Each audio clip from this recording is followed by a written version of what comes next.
Sell আইএসপির আধুনিকীকরণ ও সম্প্রসারণে স্থানীয় বেকার যুবক যুবতীদের নিয়োগ সুনিশ্চিত করা, সেল আইএসপিতে কর্মরত আউটসোর্সিং ওয়ার্কারদের অন্যান্য স্টিল প্ল্যান্টে সমহারে বেতন এবং সেল আইএসপির আয়তাভুক্ত এলাকার সৌন্দর্যায়ন ও মানুষকে ন্যূনতম পরিষেবা প্রদানের ব্যবস্থা করা সহ বিভিন্ন দাবির সমর্থনে স্থানীয় বেকার যুব মঞ্চের প্রতিনিধি ও এলাকার স্থানীয় কাউন্সিলররা বিভিন্ন সমস্যাকে সামনে রেখে প্ল্যান্টের ম্যানেজিং ডিরেক্টরের অফিস পর্যন্ত মিছিল করে এবং স্মারকলিপি প্রদান করেন।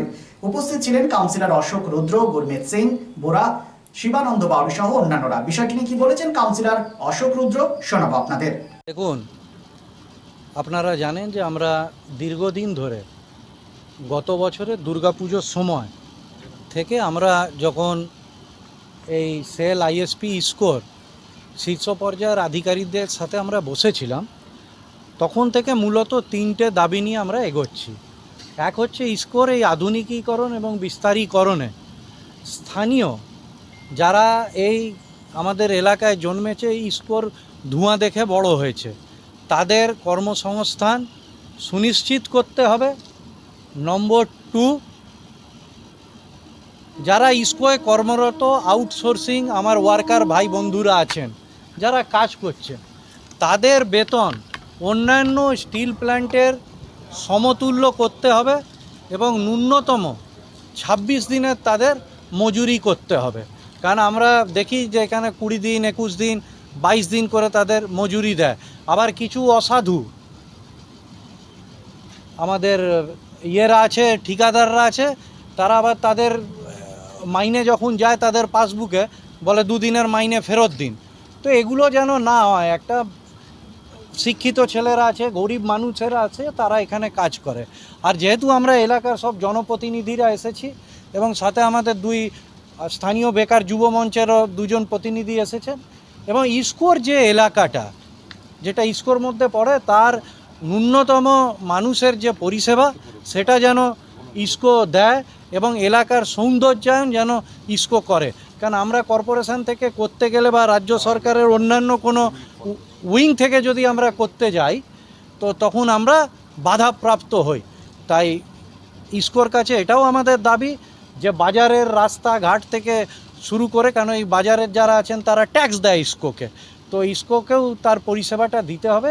এই সব বিষয় নিয়ে আমরা আজকে স্থানীয় সবাই না দলীয় পতাকা নিয়ে, দেখুন আমরা প্রথমত এটা বেকার যুব মঞ্চের যারা আছেন আমরা তাদের সাথে পথে নেমেছি এবং আমরা দল করি। নিশ্চিতভাবে আমরা একটা দলের জনপ্রতিনিধি, আমরা পৌর প্রতিনিধি, কিন্তু এই ক্ষেত্রে আমরা দলের সাথে এবং যারা স্থানীয় আমাদের এলাকার বেকার যুবতীরা আছে তাদের আমরা চাই কর্মসংস্থান নিশ্চিতভাবে হোক।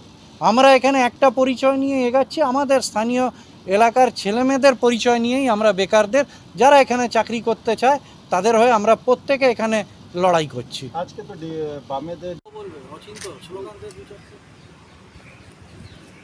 Furniture World, one-step solution at Nordin Road, opposite Shoni Mandir, GT Road, Asansol. Furniture World আপনি পাবেন all types of branded furniture, রয়েছে quality wooden divan, steel divan, branded dining table, sofa set, almirah, wardrobe and so many household furniture. Furniture World, the name you can trust with quality, quantity, true value and after sales service. সুতরাং দেরি কেন?